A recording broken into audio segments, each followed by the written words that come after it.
verdad que para nosotros es un honor traer a la Casa de Alba representada en un legado artístico en esta exposición, traerlo a Málaga, y muchas gracias de nuevo a la Fundación Unicaja también por el trabajo que están haciendo, porque es muy interesante. Una de las palabras que he recogido, una de las palabras que comentó un periodista local sobre la exposición, que no hace falta ir a Barcelona, Madrid para ver grandes exposiciones, y eso realmente gracias a la Fundación Unicaja, porque están trayendo realmente proyectos muy interesantes a la ciudad y bueno, que estemos nosotros aquí es gracias a esta institución. Bueno, esta exposición, como comentaba, no me voy a entretener mucho en describirla porque la pueden disfrutar ustedes mismos en el recorrido. Está orquestada, está estructurada en un paseo por el coleccionismo y mecenazgo de la Casa de Alba durante 500 años. Y donde se habla no solo de arte, sino se habla de coleccionismo y también se habla de historia.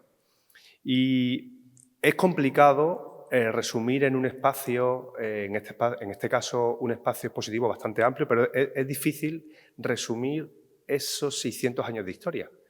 Y de modo que estas jornadas sirven precisamente para completar esos vacíos que no podemos completar con piezas, con objetos artísticos, ¿no?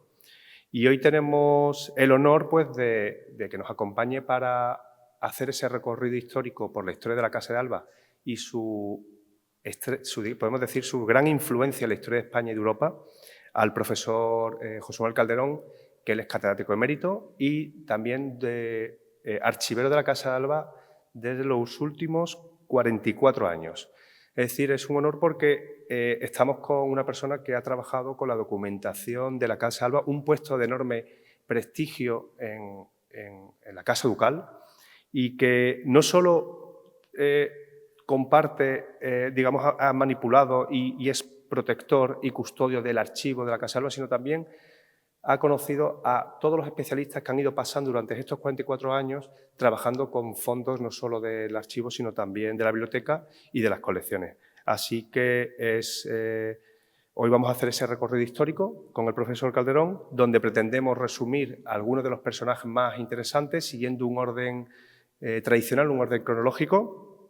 Así que bienvenido, José María, y gracias por acompañarnos. Muchas gracias, Álvaro. Bien, trataremos de ser lo más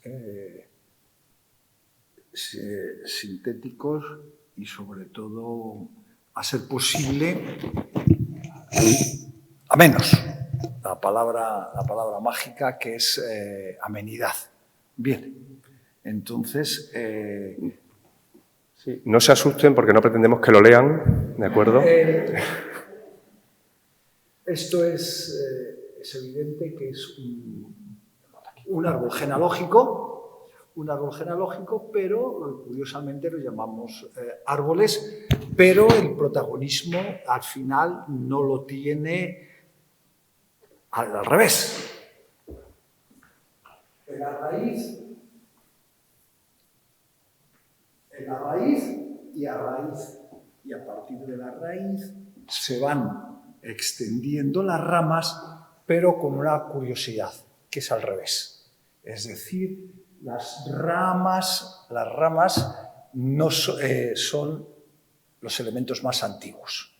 Y si observan ustedes, fundamentalmente el árbol de la Casa de Alba comprende una serie de casas nobiliarias, de grandes casas nobiliarias, cada una de ellas a su vez con otros títulos asociados a ella y, en definitiva, si hay una frase que puede sintetizar en brevísimas palabras lo que es la Casa de Alba, es una acertada y afortunada política de alianzas matrimoniales a lo largo de los últimos 600 años, en la que han confluido una serie de factores. Siempre, evidentemente, era un buen negocio político enlazar con la Casa de Alba. Pero además, en otras ocasiones, hay que tener en cuenta otra cuestión también, que cuando se tratan de estas casas nobiliarias en las que la sucesión recae en mujeres, es una política tradicional enlazar con otras casas de mucho prestigio que sirvan para proteger los intereses de esa casa.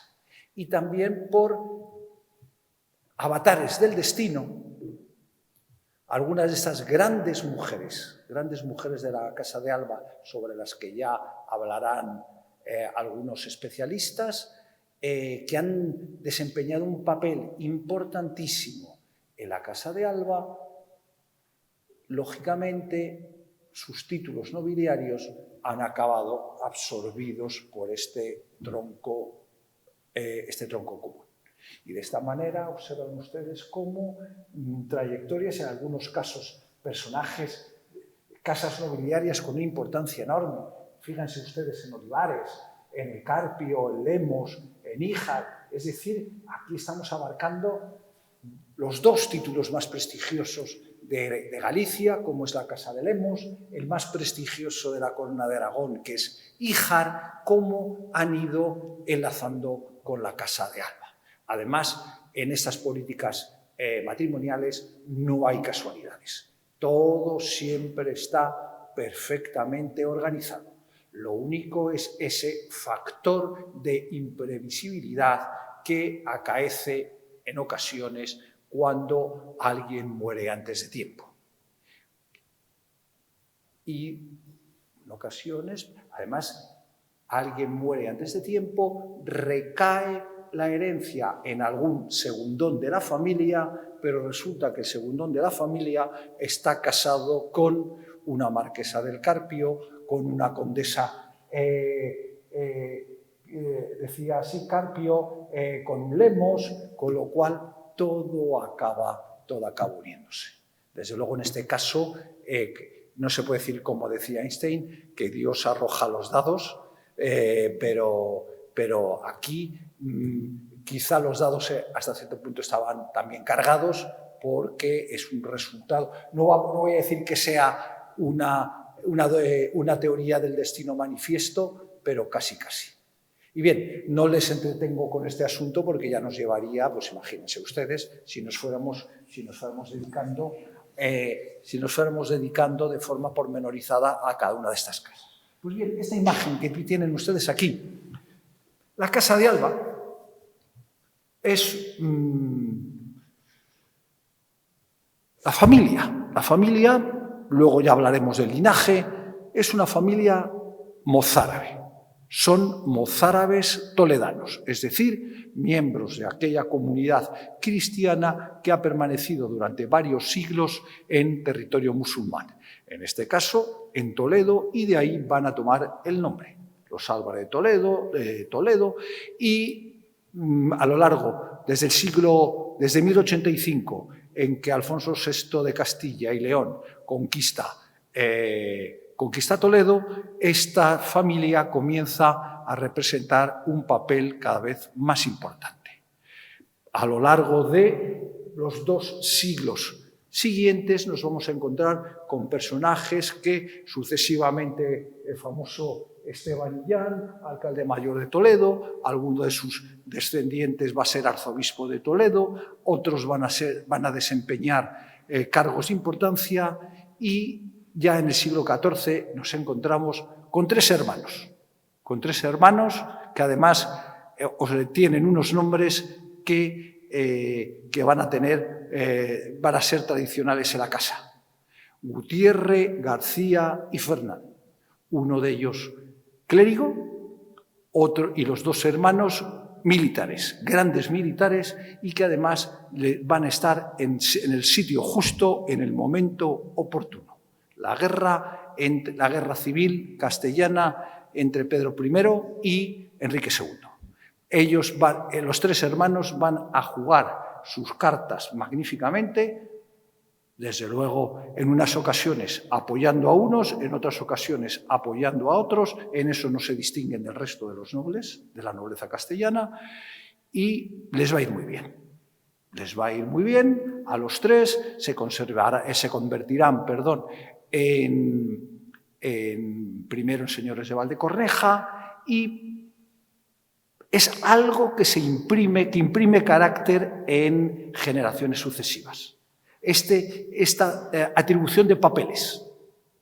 El mayor es militar, es el señor de Valdecorneja, y el pequeño o el segundo hijo se convierte, sigue la carrera eclesiástica, y en algunos casos esta carrera además se reproduce perfectamente a lo largo de 2 o 3 generaciones. Es decir, maestrescuelas de Salamanca, obispos de Palencia, arzobispos de Sevilla y finalmente arzobispos de Toledo. Es decir, además es un momento. Te decía que esta es Castilla, se dirá en un refrán de la época: face a los homes e los gasta. Pero ellos son lo suficientemente inteligentes para saber nadar en estas procelosas aguas, y todos los disturbios del reino al final redundan en su beneficio. Y de esa manera nos encontramos con 2 hitos importantísimos. En 1439 son condes de Alba y en 1472 duques de Alba. Están ya desde el año 1472 en el primer escalón de la nobleza titulada, el título ducal, y a partir de ese momento, si antes habían tenido un papel importante en la historia de España, desde ese momento se convierten en protagonistas. No exagero, aunque trabaje con los Alba, aunque sean no voy a decir mis señores feudales, pero son mis jefes, y tampoco les debo, no tengo deber de fidelidad con ellos, sino simplemente un nivel en este caso, una obligación simplemente histórica, de reconocimiento de la verdad histórica, y no es otro que ellos se convierten en los grandes protagonistas. Algunos de ellos, aquí tiene al primer duque de Alba, tiene pocos escrúpulos y mucha ambición. De él dirá Francesillo de Zúñiga que iba por las esquinas poco menos que robando los dineros a la gente que por allí pasaba, pero sin embargo sienta perfectamente la fortuna del linaje, y quizá su hijo, el segundo duque, don Fadrique, que va a ser un personaje importantísimo, quizá es todo lo contrario de su padre. Tengan ustedes en cuenta que él es primo carnal de Fernando el Católico. Son hijos de 2 hermanas, de la almiranta y de su hermana. Son hijos, respectivamente, de Juana y de María Enríquez. Y esa cuestión de que son primos hermanos, él lo lleva a rajatabla. Él va a mostrar una absoluta fidelidad a Fernando el Católico.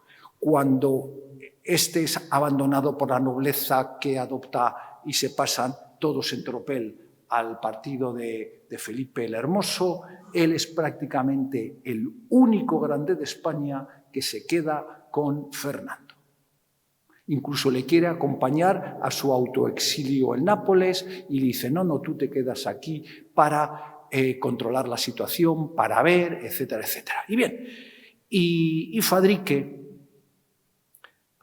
se cuenta de Fadrique, para que vean ustedes su personalidad, que en el año 1510, en la desastrada jornada de los Gelbes, su hijo García, su hijo primogénito, llamado a heredar, muere en una emboscada terrible en la que el ejército castellano es completamente destruido por los moros de Gelbes, de Yerba, y se cuentan los cronistas que cuando le llega la noticia, él no se inmuta y lo único que pregunta es: ¿qué tal se comportó su hijo? Y le dicen: él murió rodeado de una montaña de cadáveres. Y dicen que dijo: buen hijo. Y a partir de ese momento él vuelca su cariño, vuelca sus esperanzas en su pequeño nieto, que entonces tenía 3 años. Hoy, desde luego, hoy en día, leyendo cómo fue la educación del niño leyendo cómo lo educa el abuelo, cómo desde los 12 o 13 años se lo lleva al niño a las campañas militares, uno puede entender mucho de lo que va a ser la personalidad del futuro Gran Duque, del que todos ustedes evidentemente han oído hablar, incluso han visto muchas representaciones de él a lo largo de la exposición. Supongo que también saben lo que opinan en Bélgica y en Holanda sobre él. Pero de todas maneras les diré que hace unos años hablaba con un colega y buen amigo holandés y estábamos ahí en unas jornadas y una persona le preguntó, profesor, profesor Evans, ¿es cierto que en Holanda la gente las familias, los padres siguen amenazando a los niños malos con que van a llamar al duque de Alba? Y le dijo, no se preocupe usted, no pueden hacer eso porque ya los niños holandeses son igual de ignorantes que los niños españoles. Y ya en Holanda los niños ya no saben ni quién es el duque de Alba y casi ni tan siquiera saben quién es Guillermo de Orange. Entonces parece ser que la persona que le hizo la pregunta parece que se quedó un poco satisfecho. Pues bien, yo creo que más que hablar del tercer duque, quizá convendría que yo les preguntara a los presentes si alguno de ustedes no sabe quién es el tercer duque de Alba. Esa sería realmente la pregunta. No cabe duda que fue un personaje formidable en todos los sentidos. Pero el gran problema es que tenemos la mala costumbre de considerar la personalidad de gente que ha vivido en otras épocas aplicando este terrible análisis del anacronismo presentista. Es decir, pretendemos analizar y juzgar los actos de personas de hace 5 siglos con las ideas y los principios que hoy en día tenemos o queremos que tenemos arraigados. Y eso es un error. Todos sabemos que es un error. Entonces, el tercer duque, ¿qué podemos decir de él? Que fue un gran soldado. Fue un gran soldado y, de hecho, en las instrucciones que le deja Carlos V a Felipe II en Gerona en 1542, entre otras cosas, le dice: al duque de Alba, utilízalo para lo único que sabe hacer bien, que es para la guerra. Es decir, dale un caballo, un ejército y mándale contra los enemigos de la corona y, sobre todo, no lo tengas nunca cerca. No lo tengas nunca cerca de ti porque te va a dar la lata. Así que manténlo lejos y que se pegue. Y desde luego no cabe duda de que esa actividad él sabe realizar y aplicarla maravillosamente bien. Pero sin embargo del tercer duque de Alba, por ahí fuera, desde luego es un ejemplo, han visto también en la exposición, algunas representaciones. No han puesto las peores porque desde luego él es el gran protagonista de la leyenda negra. Ahí, en la leyenda antiespañola, no cabe duda que los enemigos de España encuentran un campo abonado y, desde luego, en algunos casos hacen verdaderas maravillas a la hora de la crítica. Y algunas en ocasiones, pues desde luego no va a ser la peor de ellas, las imágenes esas del duque de Alba comiéndose un niño. Como si fuera el dios Saturno devorando a sus hijos. Sí. Ven ustedes ahí algunas imágenes, pero bueno, esas imágenes desde luego no son de los holandeses. No se les hubiera ocurrido poner al duque de Alba pisando a los enemigos. Pero bien, ven ahí, sí, al duque de Alba como la hidra, devorando una hidra de varias cabezas, pero ¿cuánta gente sabe? ¿Cuánta gente conoce que el duque de Alba hablaba perfectamente francés, italiano, latín y castellano? Él se reía, por lo visto, mucho del nivel de latín que tenían sus consejeros flamencos. Poca gente sabe que él fue mecenas de artistas y de poetas. Él fueron su tutor y su amo Juan Boscán y Garcilaso de la Vega. Él recibió una educación exquisita, decía que fue mecenas, fue coleccionista y realmente quizá el único gran, no sé si con llamarlo error o defecto, fue que él obedecía a rajatabla e incluso más allá a las órdenes de su rey. O quizá su gran defecto quizá fue pensar que él ponía en ejecución aquellas cosas que él ejecutaba los pensamientos de su señor. Y quizá en ocasiones por eso se fue más allá. Pero realmente hay un caso muy curioso relacionado con el mundo de la cultura. Piensen ustedes, los que conozcan bien el Museo del Prado, cuando uno ve los cuadros del Bosco, la pintura del Bosco, cuando uno ve tapices flamencos, la mayor parte de los Boscos eran propiedad del tercer duque y de su hijo, el gran prior. Ellos les decía que eran unos magníficos coleccionistas.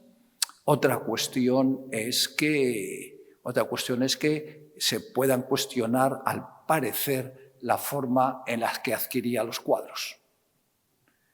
Pero en cualquier caso, eso ya es objeto de debate, cada uno tiene su opinión, pero no cabe duda de que buena parte de la colección de cuadros de arte flamenco que existe en el Museo del Prado se lo trajeron el padre y el hijo. Y acabaron en las colecciones reales. Sí, yo no sé si... Y, José Manuel, una pregunta.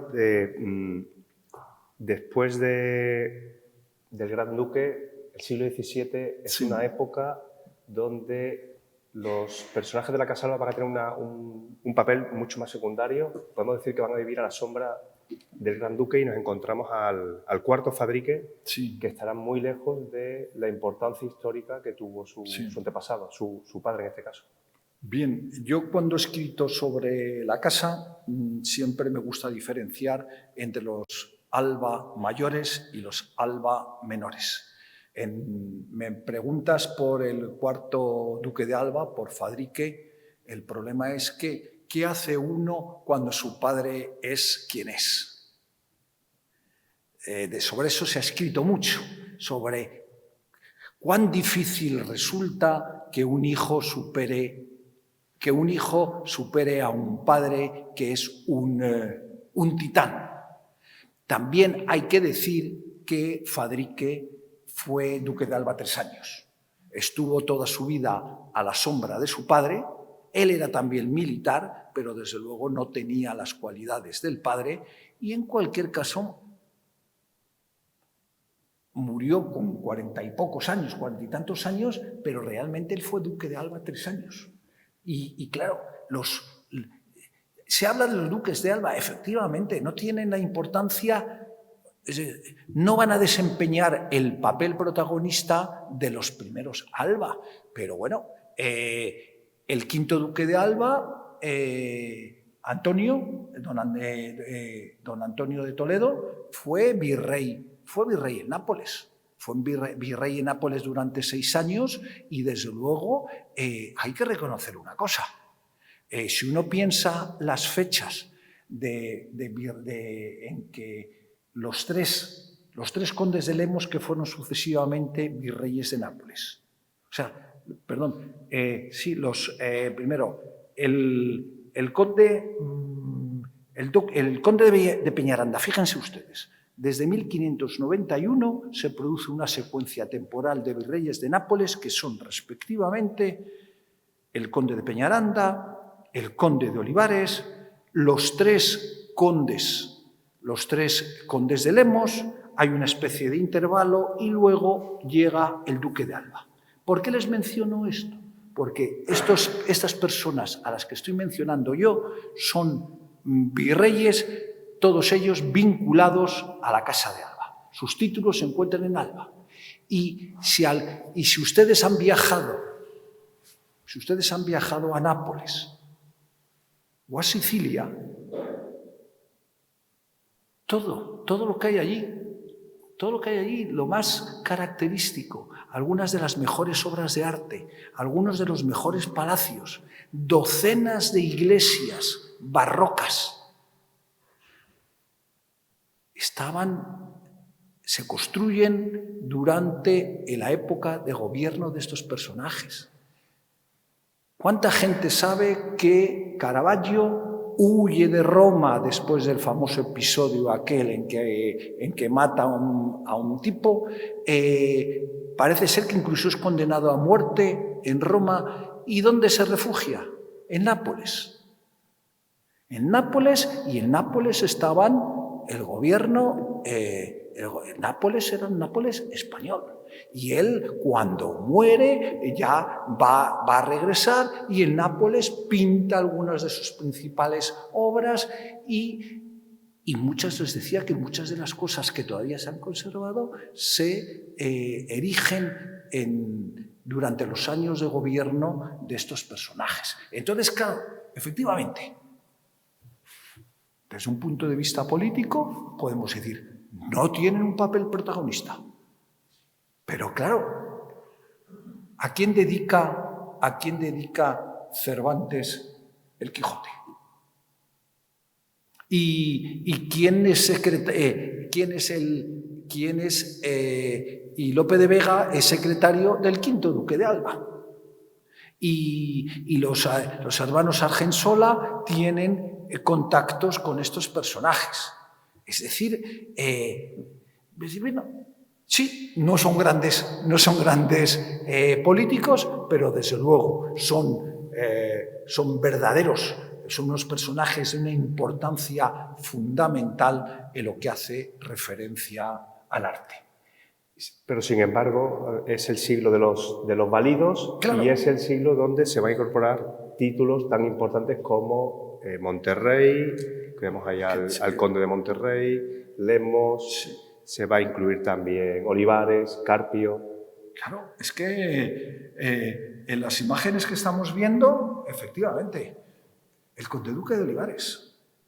El conde duque de Olivares, que cuando muere, su título nobiliario va a recaer en su sobrino Luis de Haro. Luis de Haro, que es otro gran válido y que es un gran coleccionista. De hecho, la primera referencia que existe sobre la Venus del Espejo de Velázquez es un inventario que se conserva en la Casa de Alba de 1651, en que se describe perfectamente el cuadro. Y la Venus del Espejo perteneció a los Olivares y luego a la Casa de Alba entre 1651 y 1808. Es decir, estuvo más tiempo en poder de la Casa de Alba que la National Geographic, que la National Gallery. Cuando en el año 2002 tuvo lugar una exposición espléndida que se llamaba La Almoneda del Siglo. Esa exposición, como una demostración de las buenas relaciones, fundamentalmente a escala familiar, de las monarquías británica y española, les decía, se organizó una exposición espléndida de la que fue inaugurada por el príncipe de Gales y por el príncipe de Asturias. Y la piedra angular de esa exposición era una correspondencia. Era una correspondencia que está en Alba, que trataba fundamentalmente, era la correspondencia entre Luis de Haro y su agente Cárdenas, Luis de Cárdenas, en la que le da instrucciones para compra. Y además los precios se disparaban porque en la subasta contendían el enviado del valido con el enviado del rey de España. El dinero que se sacó en esa exposición, piensen que de esa almoneda llegó a España las obras de Cranach, el autorretrato de Durero, Adán y Eva de Durero, toda una serie de pintura alemana espléndida. Los dineros españoles sirvieron para armar las flotas inglesas que al cabo del tiempo se convirtieron en hegemónicas. Bien, España perdió un imperio, Gran Bretaña lo ganó, pero los barcos acaban pudriéndose o perdiéndose y los Dureros, los Cranach, están en el Museo del Prado. Y puedo garantizarles que cada vez que voy al Museo del Prado es una visita obligada para mí, para nosotros, mejor dicho, ir a ver el autorretrato de Durero. El autorretrato de Durero y ya de paso alguna de las cosas de Cranach y tal. Y dices, bueno, no fueron grandes políticos, pero desde luego fueron, además, algo que por ahí fuera no le gusta a la gente, reconocer es que eran personajes de una cultura extraordinaria. Eso es algo en lo que muchas veces cuando uno lo comenta a la gente le llama la atención. Que los reyes españoles eran, sin duda alguna, los más cultos de Europa. Pero con diferencia. Y sus colecciones eran espectaculares. Eran espectaculares y estos personajes también. Pero además eran protectores de poetas, de músicos, tenían unas bibliotecas. Desde luego, cuando a uno le gustan los libros, cuando siente un amor enorme por los libros y por los documentos como yo, cuando uno ve los inventarios, cuando uno sabe las bibliotecas que tenía esa gente, es que eran pasmantes. Pasmantes. Hoy en día es inconcebible. Hoy en día yo creo que no hay nadie, yo creo que en pocas partes del mundo, nadie que tuviera esa cultura. No nos engañemos. Un Morgan, algunos de estos riquísimos personajes que deciden hacerse gigantescos museos, gigantescas colecciones de arte, puedo garantizarles que su motivación era distinta de la motivación que tenía esta gente. Esta gente tenía esas colecciones, tenía esas bibliotecas porque amaban el arte, amaban los libros, amaban la literatura y en general amaban la cultura. Pero ahora bien, cuando estás en primer plano muchas veces no solo es la ambición del poder, como se diría del conde duque de Olivares, sino que también hay que tener en cuenta, y me imagino que todos ustedes lo saben, que durante el antiguo régimen y cuando pertenecías a la aristocracia, a la nobleza, el servicio a la corona era algo obligado, a lo que estabas obligado tanto si te gustaba como si no. Y que además en esta gigantesca administración virreinal, en esta organización, allí ganaba todo el mundo dinero, pero los virreyes eran los que se arruinaban. Servir al rey en alguno de estos destinos diplomáticos o del gobierno eran un horror para esta gente porque les suponía durante un par de generaciones prácticamente no levantar cabeza. Porque un personaje de estos, un virrey de Nápoles, un virrey de México, un virrey de Perú, era la representación viva del rey de España y todo el mundo lo que esperaba es que estas personas tuvieran no solo el prestigio, sino que gastaran como se supone que debía gastar el rey de España. Y puedo garantizarles que los virreyes, los que estaban en la cúspide, eran los únicos que no hacían buen negocio. Se habla de corrupción, se habla de cosas de estas, pero desde luego a esta gente les costaban las fortunas familiares. Aparte que imagínense ustedes, Antes se representaba ahí al conde de Lemos. Sí. Al conde de Lemos, que es un personaje curiosísimo. Es un personaje que viene en buena medida, era el gran enemigo de los criollos. Es decir, él va a ser el gran protector de los indios, va a tener unos problemas tremendos con la aristocracia criolla que dominaba en el virreinato. Aquí lo tienen ustedes, este señor, que además no le falta detalle. Ven ustedes la representación además típica de este arte criollo virreinal, que no se fíen ustedes, las apariencias en su caso engañan, porque aunque vaya todo emperifollado, era un personaje además de solidísimos principios, de una capacidad de trabajo impresionante. Él muere muy joven, muere con 40 y pocos años y deja a la mujer y a los niños prácticamente la indigencia. En un momento en que están en plena explotación las famosas minas, además, normalmente en América, pues ya se hablan eso cuando dicen los americanos devuélvanos el oro, pero lo que España se llevó de América fueron miles y miles de toneladas, fundamentalmente de plata.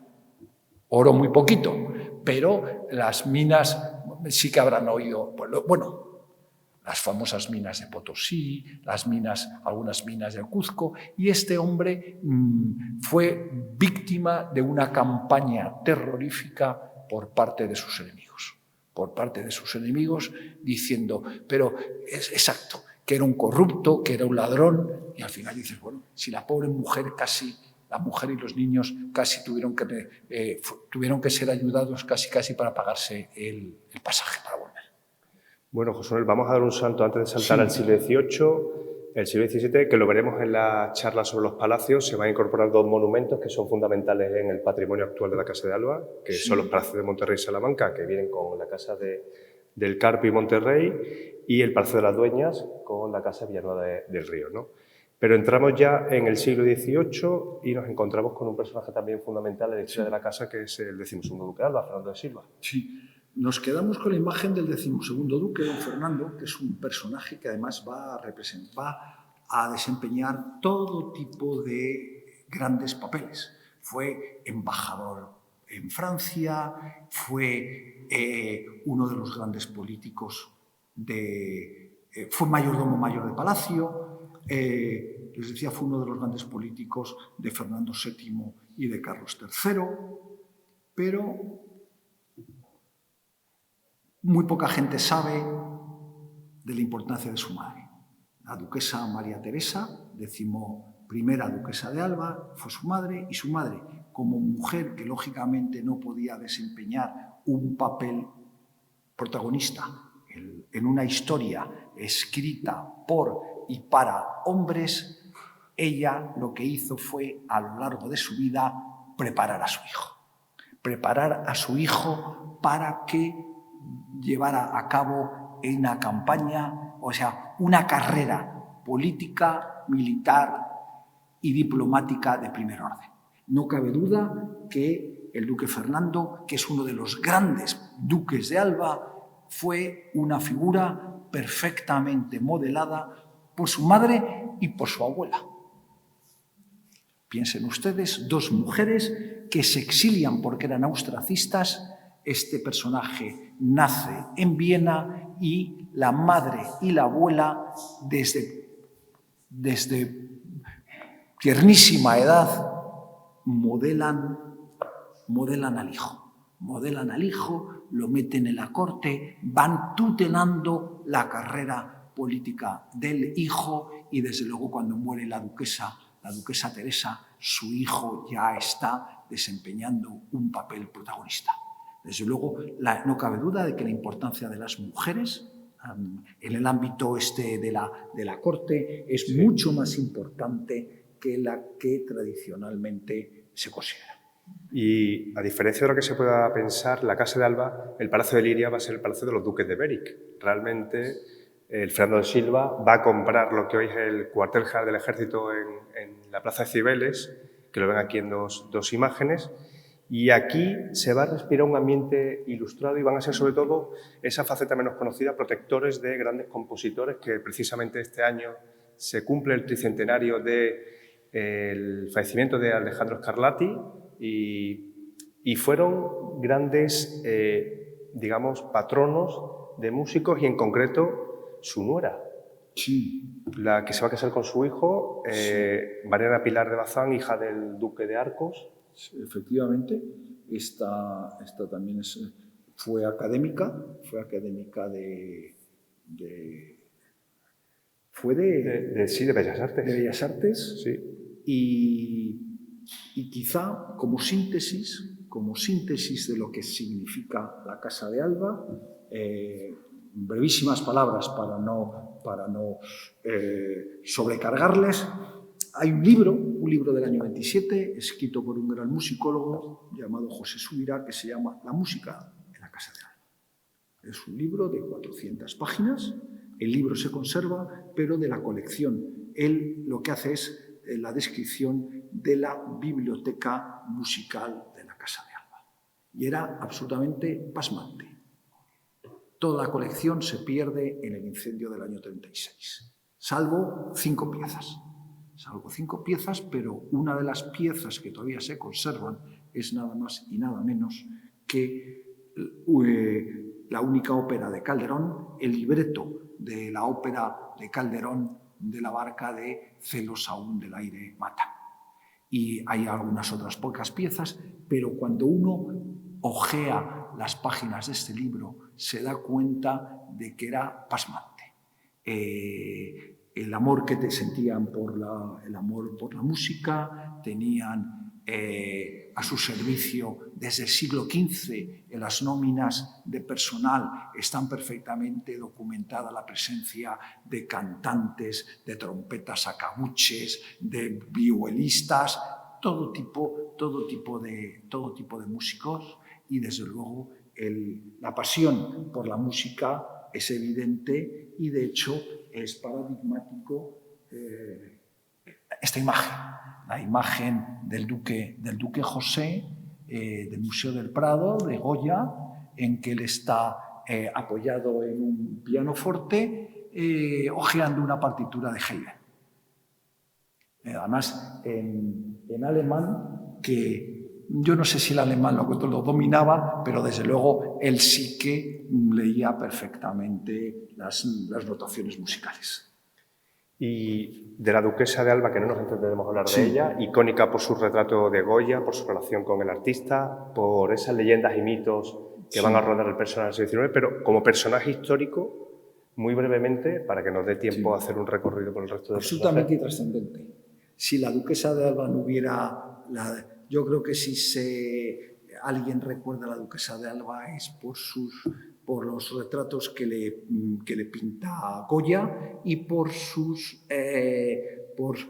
relaciones, por las supuestas reales, imaginarias o exageradas relaciones con Goya. Yo creo que nadie se acordaría de la duquesa si no hubiera sido por Goya.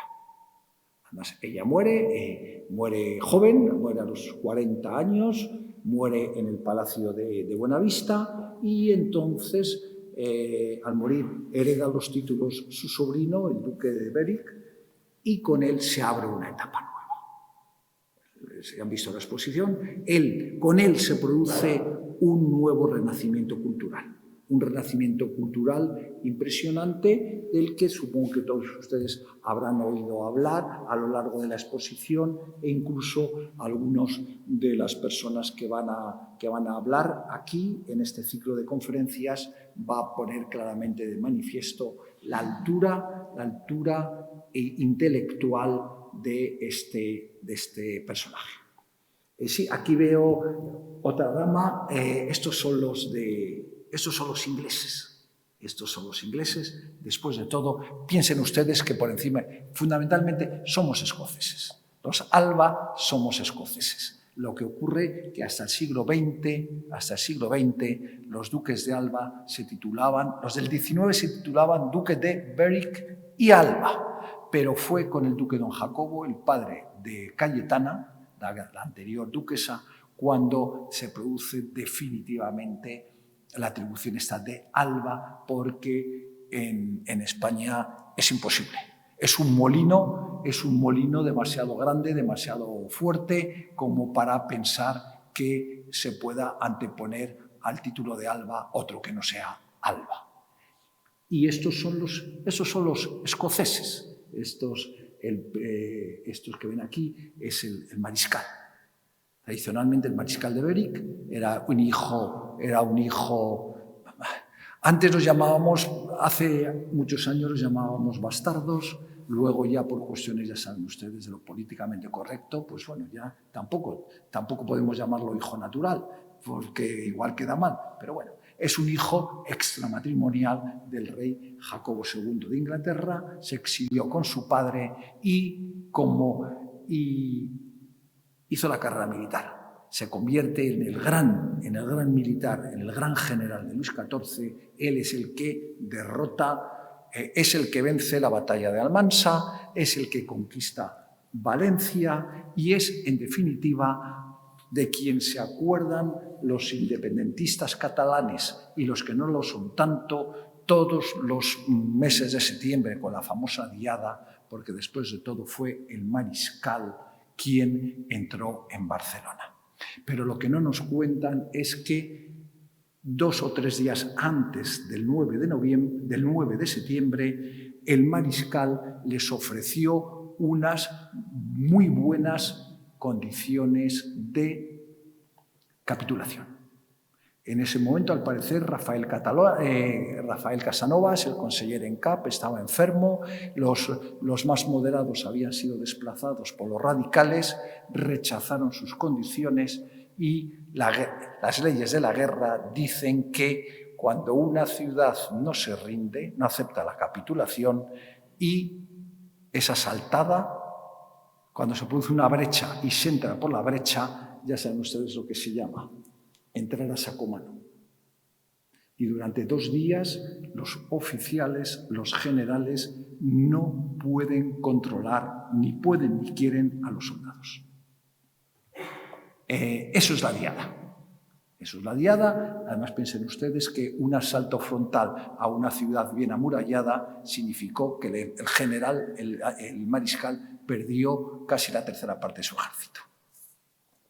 Pero bien, entonces él es premiado con un título ducal, él se convierte en duque de Liria y Gérica, él vuelve a hacer lo que siempre le gustó, que es la guerra, y deja en España a su hijo. Lo tienen ustedes aquí, a su hijo, va a ser teniente general, va a ser embajador en Moscovia entre los años 27 y 28, 1727 y 1728, dejó una relación del viaje a Moscovia curiosísima. Él luego va a luchar en Nápoles contra los austríacos, en Italia contra los austríacos, muere joven y él casa con la hija del duque de Veragua. Casa con la hija del duque de Veragua, pero como les decía antes, por esos avatares de la fortuna, el hermano de ella muere, ella se convierte en duquesa de Veragua, es decir, descendiente de Colón, con muy buenas rentas en América, y se casan, tienen varios hijos, y el mayor de ellos, Jacobo, tercer duque de Alba, es el constructor de Liria. Es el constructor de Liria. Y bueno, y ya saben, ha dejado para la posteridad el palacio. Ha dejado el palacio, y como pueden imaginar, no es poco. Y luego ya se unen, y a lo largo, este es el gran, sí, otro si gran te parece, personaje. Carlos Miguel, lo vamos a dejar para el profesor Redín. Llegamos al siglo XIX y el siglo XIX fue un siglo de grandes cambios para la nobleza y finalizan los mayorazgos y el régimen señorial. ¿Qué ocurre con la Casa de Alba y qué matrimonios interesantes se incorporan durante ese siglo? Bien. Nos encontramos aquí. El personaje de la izquierda es don Jacobo, es el decimoquinto duque de Alba, y este personaje es duque de Alba. Y por otro lado nos encontramos que ya la habrán visto a una señora, una dama llamada Manuela Kirkpatrick, casada con el conde de Teba y también es conde de Montijo. Y ella tiene 2 hijas, dos jóvenes, dos chicas por lo visto muy guapas, y ella lo que quiere hacer es casarlas estupendamente. Y a la mayor, que es la futura, va a ser la condesa de Montijo, tiene que buscarla un partido acorde con su categoría. Así que va a organizar su casamiento con el duque de Alba, que no es una mala boda, en el sentido de que el duque de Alba aporta como 20 títulos nobiliarios y la condesa de Montijo solo 16 o 17 títulos. Y luego la hija pequeña,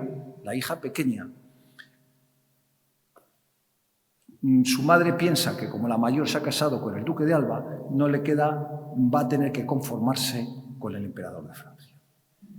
Y le casa con el emperador de Francia. ¿Y por qué digo esto? Que veo que les hace gracia. Porque, ¿qué pasó con el emperador de Francia? 20 años de vino y rosas, y después de la batalla de Sedan en 1870, el Segundo Imperio se va a la porra, surge la Tercera República Francesa y Eugenia de Montijo, que hasta ese momento había sido la auténtica maestra de la emperatriz Sisi, la que le había, en la que Sisi se había fijado para todo, era el sumum del glamour en toda Europa, es la creadora, ¿verdad?, de la alta costura, o la gran difusora, y ella, después de 20 años de ser la reina del mundo, va a ser 50 años la viuda desconsolada de Europa. A partir de ese momento va a guardar luto riguroso, primero por su marido y luego por su hijo. Estarán de acuerdo conmigo que es una tragedia que su hijo, al que daba gloria verle, un oficial del ejército británico que había estudiado, se había formado en la famosa academia militar en Inglaterra, en Sandhurst. Su madre quiere más o menos que esté en retaguardia, que le busquen un buen y tranquilo puesto, y él dice que tararí y se va de voluntario a Sudáfrica.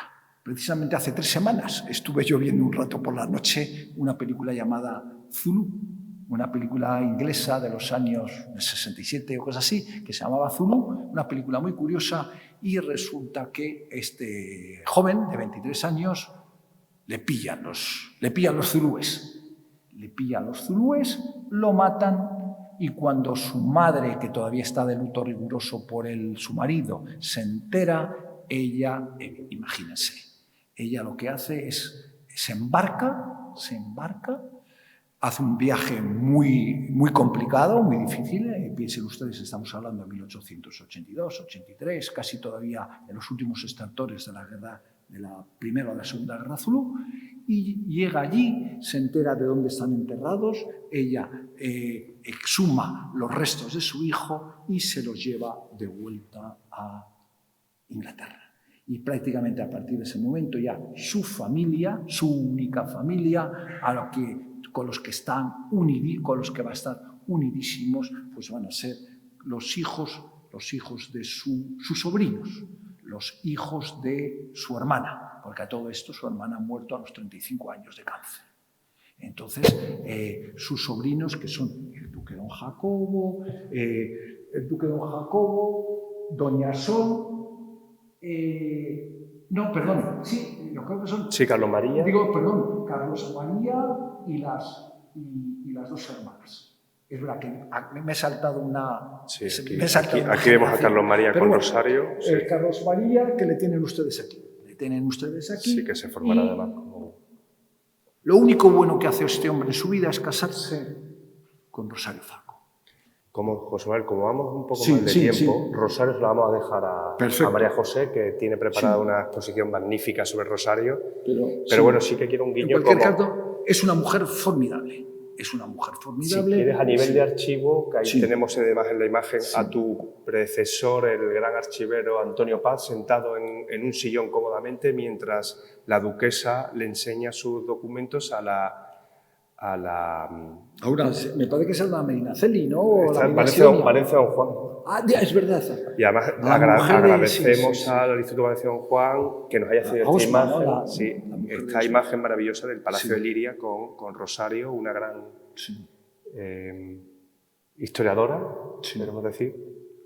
Pero bueno, nos detendremos de ella. Sí. Y sí que me gustaría hablar rápidamente De don José Manuel, Jacobo. Sí, podemos decir del segundo gran duque de Sí. Alba, que fue Jacob Thyssen-Stuart, el abuelo del actual duque, que lo vemos aquí en esta imagen, en la imagen anterior, retratado por Ignacio Zuluaga, que han visto en la exposición, que es un retrato de su hija. Pues aquí tiene la pareja, que son retratos previos al que realizó de la niña, año 18 y año 20. Primer retrato de Zuluaga, encargado por un español, que ven a la izquierda.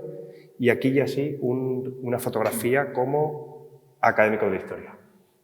Sí, don Jacobo, además, lo hereda de su madre, es decir, doña Rosario, inculca a su hijo el amor por los libros y por los papeles. Además, él, es una cosa curiosa, sí, él es un gran deportista, fue olímpico y además el equipo de polo consiguió una medalla de plata, el equipo español, sí, en Amberes. Y curiosamente era un personaje, lo que más le gustaba era estar rodeado, como a su madre, estar rodeados de intelectuales. Su madre había organizado lo que llamaba el consejillo y entonces él estuvo toda su vida, le gustaba estar rodeado de historiadores, de artistas, va a ser íntimo amigo de Benlliure, va a mantener muy buenas relaciones con otros artistas, con Serre. ¿Y qué es lo más importante? No cabe duda de que él está en el centro de muchas de las iniciativas culturales que tuvieron lugar durante el llamado la Edad de Plata de la cultura española. Él va a estar, además, imagínense, está en todo. Está en el patronato de las cuevas de Altamira, está en el patronato, en unas iniciativas curiosísimas, en la Compañía del Faro de Alejandría para tratar de recuperarle el faro. Está en la sepultura del caballo Babieca. Uno va al monasterio de Cardeña y en la entrada hay un monolito con una placa dedicada al duque de Alba porque él subvencionó unas excavaciones que buscaban los restos del caballo Babieca. Pero bueno, estuvo en toda una serie de cuestiones y desde luego aquí, miren ustedes. Sí, ¿Saben ustedes quién está con él? Howard Carter. El duque de Alba, Howard, la exposición de los tesoros de Tutankamón, primero, me parece que fue primero a Londres, ¿no? Y luego a Nueva York y a Madrid. Eran muy amigos. Se hicieron amigos, porque además, en el caso de Howard Carter, era un personaje muy adusto, era raro, él se enfadaba mucho cuando le separaban del trabajo porque tenía que atender a alguno de los amigos de Lord Carnarvon cuando iban allí y de repente parece una película, parece el encuentro de Livingstone y Stanley y de hecho él lo cuenta en sus memorias, que estaba con la mujer y con su mujer y con su perro, estaban de vacaciones en Tebas, van al Valle de los Reyes y de repente se encuentran a Lord Carnarvon en camisa. Y lo típico, Jimmy, ¿qué haces por aquí? Pues no sé quién. ¿Y tú qué haces? Pues mira, pues como estoy tuberculoso y tengo que pasar la temporada de invierno en clima seco, pues tengo una contrata y te voy a presentar una concesión y te voy a presentar al director de la excavación que se llama Howard Carter. Entonces Howard Carter parece ser que muy enfadado porque le apartaban de su trabajo, incluso fue apartado en ocasiones porque llegó a las manos con gente, entonces se ponen a hablar y se queda pasmado Howard Carter cuando le cuenta el duque de Alba que es la tercera o la cuarta vez que ha viajado a Egipto. Cuando empiezan a hablar y le dice que su tía, la emperatriz Eugenia, le ha inculcado su amor y su pasión por Egipto, y se entera Howard Carter que él sabe, que no es un simple diletante, sino que conoce Egipto,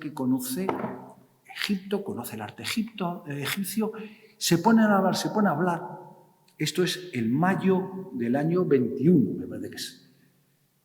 Y él dice en sus memorias, y pensar cuando me los encontré en el Valle de los Reyes, si quizá no estuviéramos de pie charlando encima de la tumba de Tutankamón. Y de hecho tenemos en el archivo una correspondencia muy bonita entre Howard Carter y el duque, en la cual le comunica el descubrimiento de la tumba, el duque le trae a Madrid en el año 24, tiene un éxito absoluto, total, tiene que repetir la conferencia, además con diapositivas, es decir, un éxito asombroso. Luego regresa Howard Carter de nuevo en el año 28 y desde luego por lo visto es una cosa curiosa que parece ser una cosa extrañísima que incluso trasciende la relación entre ambos, trasciende incluso casi se puede hablar de amistad, teniendo en cuenta las diferencias sociales tan terribles que había y sobre todo esa distinción, ¿no? Esa distinción social y sobre todo en el caso de un extranjero. Y les decía que mantuvieron correspondencia a lo largo del tiempo y Vamos a enseñarles porque gracias a la exposición que organizamos en el 21, sí, para conmemorar el centenario, encontramos un curioso telegrama. Tengan en cuenta que Carter lo expulsan de su excavación y va a pedir ayuda a su amigo el duque de Alba para poder recuperar el control de la obra, de la excavación. Y el duque de Alba se pone en contacto con su amigo el rey Alfonso XIII, el rey contacta con el ministro plenipotenciario en el Cairo, interviene en el caso y Carter recupera el control de la excavación.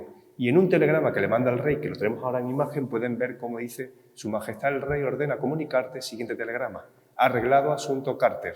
Carter autorizado continuación de trabajos. Es decir, que el duque de Alba fue fundamental para que se siguiese excavando en la tumba de Tutankamón. Y es un asunto que, de verdad, que no se conoce prácticamente nada. Tuvieron una hija, ¿verdad? La duquesa Cayetana, que se va a casar con el duque Luis en Palacio de las Dueñas, porque en ese momento el duque de Alba va a vivir una de las etapas más tristes de su vida, va a ser amarga, sin duda. Amarga la incautación del Palacio de Liria y sobre todo, que lo veremos en la charla sobre el palacio, que traeré imágenes inéditas y muy, muy llamativas de cómo queda el Palacio de Liria tras la Guerra Civil. Y va a ser y al duque de Alba le debemos sobre todo una iniciativa que fue la reconstrucción de Liria, ¿verdad? Sí. Labor que va a continuar su hija Cayetana. Sí. Piensen ustedes que además, claro, es destruido el palacio. Él es embajador del régimen franquista durante 7 años en Londres. Nadie le hubiera criticado, todo lo contrario. Si él hubiera dicho: esta parcela que tengo aquí en la calle Princesa en Madrid, pues la voy a hacer, voy a derruir lo que queda, voy a hacer pisos, voy a hacer no sé. Fundamentalmente lo mismo que lo que han hecho los grandes nobles en Madrid. No quedan palacios, no quedan casonas, porque es lo que hizo todo el mundo, pero él dijo: no, señor, yo voy a poner en juego, él puso en juego, él hipotecó todos los bienes que tenía y la labor del resto de su vida fue restaurar el palacio. Él restauró el palacio, pero bueno, él no pudo ver finalizados los trabajos porque muere en el año 53 y el palacio va a ser reinaugurado de nuevo en el año 56. Y eso ya es obra, el relevo ya lo tomaron doña Cayetana y su marido, el duque Luis. Sí, y es lo que hoy en día vemos. Sí, que con 26 años se va a convertir en duquesa de Alba. Y bueno, queríamos traer este cuadro que lo tienen en la exposición, pues una de las fotografías que sirvieron para Zuloaga para ese posado, que ven que no queremos contar, bueno, no sé si quieres contar qué le pasó al pobre Pony durante la Guerra Civil. Se lo comieron los milicianos. El caballo, el Pony estaba por ahí porque era un personaje además en sentido literal, campaba por sus respetos por el recinto del palacio, y cuando los milicianos se hacen cargo del palacio, confiscan el palacio en el año 36, pues se comieron al Pony. Es la época de racionamiento, había muchas dificultades en Madrid y bueno, por lo menos, tuvo un final, no voy a decir feliz, pero por lo menos fue un final práctico, por lo menos fue útil. Y bueno, y entramos ya en la duquesa Cayetana, que en la exposición han podido ver pues esa labor de adquisición de obras de arte, cómo ella y su padre van a ampliar considerablemente la colección y todas las cuestiones que rodearon a la duquesa, sobre todo en mantenimiento, conservación de los palacios, restauración de los palacios, la labor solidaria. Una duquesa como embajadora de España, precisamente se cumple el año 26 el centenario de su nacimiento y en el Palacio de las Dueñas organizaremos una exposición en homenaje a la duquesa Cayetana. Así que, bueno, una duquesa que además tú has conocido, José Manuel, sí, yo he tenido estos 23 años. Yo he tenido mucho trato con ella. Desde el punto de vista que nos ocupa, no cabe duda que el gran mérito de ella fue la creación de la Fundación. En el año 1975 crea la Fundación Casa de Alba. Hombre, evidentemente asesorada, claro, crea la Fundación Casa de Alba y se vincula la mayor parte de las obras de arte, de los palacios, para una obra cultural fundamental. Y gracias a eso, pues la obra ha permanecido. Ha permanecido bien, se ha conservado muy bien. Y ya para terminar, y respecto al actual duque, pues él nos ha introducido en el siglo XXI. Hay ocasiones en que en ciertas cosas yo vivía muy a gustito. Bueno, mejor dicho, estamos en el siglo XXI, pero cuando uno entra en el recinto del palacio, entra en una especie de cápsula del tiempo. Y ya él, a iniciativa del duque, pues hemos informatizado todo el archivo, se ha creado una muy completa base de datos, estamos digitalizando los fondos y también el actual duque le ha dado un impulso definitivo a la labor cultural, la labor de difusión de la Fundación. Y desde luego ha sido el gran acierto de los duques, sin duda alguna, ha sido saber rodearse de buenos colaboradores y además ellos han tenido siempre una especial visión para otorgarnos a lo largo del tiempo a gente, cuando todavía éramos bastante jóvenes, responsabilidades. En ese sentido, no es orgullo, que sí que lo es. Hay que reconocer que han sabido ver el potencial que parece ser hemos asesorado unos cuantos. Quiero decirles con eso también que desde que se crea el archivo en 1888 y estamos en el año 2025, ha habido 5 bibliotecarios. Es decir, casi en 140 años, 5 bibliotecarios. Como ven ustedes, tocamos a unos cuantos años. Es decir, entramos jóvenes y salimos más allá de la jubilación.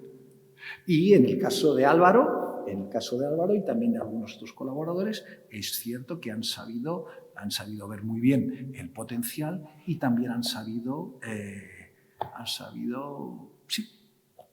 confiar han sabido confiar, yo creo que en eso han tenido buen ojo. Hay que reconocer y, bueno, ¿por qué no voy a incluirme yo entre ellos? Siempre han tenido unos magníficos bibliotecarios. Pues muchas gracias, José Manuel. Abrimos ronda de preguntas, ¿verdad? Si tienen alguna consulta, alguna pregunta sobre la charla. Bueno, antes de nada quiero pedirles disculpas porque parece me he ido, pero piensen ustedes en mi descargo, he de decir que hablar de 500 años de historia familiar a mí me resulta durísimo, es un esfuerzo durísimo de síntesis. Además, yo soy profesor y los profesores tenemos el defecto de que nos gusta hablar. Y sobre todo cuando el auditorio es un auditorio tranquilo, es un auditorio educado, entonces tienen que darnos patadas por debajo de la mesa porque si no, no encontramos el momento.